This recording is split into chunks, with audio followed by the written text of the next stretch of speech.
K.O claps back after tweep claims the muso begged to be snapped with him. Y'all are really wilding out on these social media streets, hey? Two people calling themselves at Afrosound Music uploaded a picture of themselves on Twitter and Facebook with rapper K.O sandwiched in the middle along with claims that the rapper wanted a picture with them. The tweeps claimed the scandal of rapper came over to their table and asked to have a photo taken with them. Because, well, they are a big deal.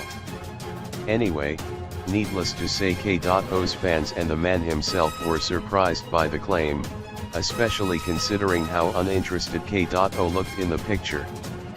The rapper saw the snap and told them to be careful not to get a cramp from all that reaching. His fans went on to ask the obviously unknown pair how and why K.O would take time out of his very busy schedule to ask them for a picture.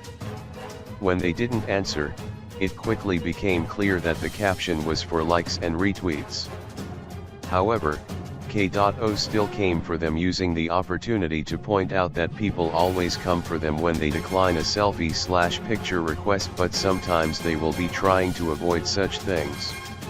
K.O also learned a lesson from the debacle. So thank you guys.